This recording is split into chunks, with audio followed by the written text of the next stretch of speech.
as promised, we are here to cheer you up on a dreary Monday. So we're going to take you around the league with our Extra Point segment.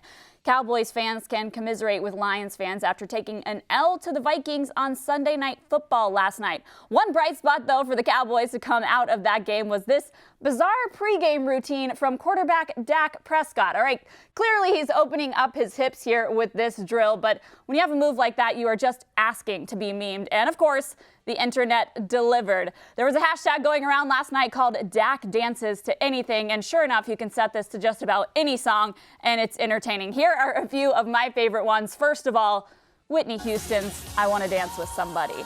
This one fits perfectly with the beat. I think it is the best one that I saw out there. Well done, Dak. And then, of course, for Lions fans, we had to include this Lions fan favorite, Toto by Africa. A little bit slower than some of the other ones, but who doesn't love Toto? It's always appropriate. And finally, the best Christmas song of all time, Mariah Carey's All I Want for Christmas Is You. Seemed fitting considering we had our first snow of the year today, and that in my book means it is officially time for Christmas music, and since this is the best song, I included this one. And that will not be the last time that I reference Mariah Carey as the holiday season continues. Not quite as good as the Jets Dance to Anything that happened a few years ago, but I will still take it. This meme right here from Twitter perfectly encapsulates what it feels like to turn the page to week 12 of the NFL season. I totally feel this little girl right here. I mean, clearly it's a college football reference because it has that week 0 reference in there, but it applies to the NFL season perfectly. And to be clear, this is not about the outcome of the games. It is completely about the grind that the NFL season is.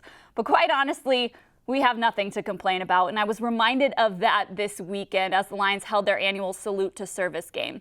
I was interviewing Herman Moore and Vietnam vet David Moore on the pregame show at Ford Field about the honor flight they took where the Lions took veterans to Washington, D.C. to visit the memorials for the wars that they fought in. I was talking to David Moore before the interview, thanking him for his service, and he leaned in close to me and said, "You and your family's freedom was worth it."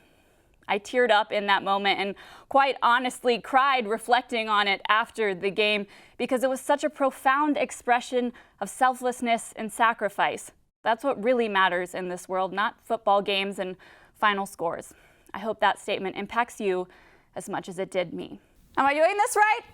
Tom Brady sported this look going into work on Sunday, so hey, I figured I would try it myself today. Welcome back to Tori's Take, presented by Priority Health. It is time for our Extra Point, where we take you around the league. Tom Brady isn't my extra point, although he is my outfit inspiration. This humorous hero who saved kids in a Philadelphia apartment fire is.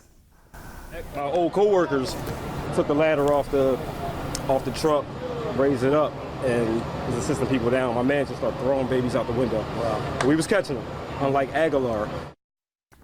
Unlike Aguilar, come on, he still had 2 touchdowns, even though he had a couple dropped passes and a fumble. Still wasn't that bad of a day.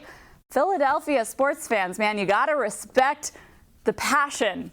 Really happy for those kids, though, and that former firefighter was there to help out. Let's take it to our Extra Point segment where we go around the league. Today's Extra Point is brought to you by this kick return touchdown from Cordero Patterson in the Bears game.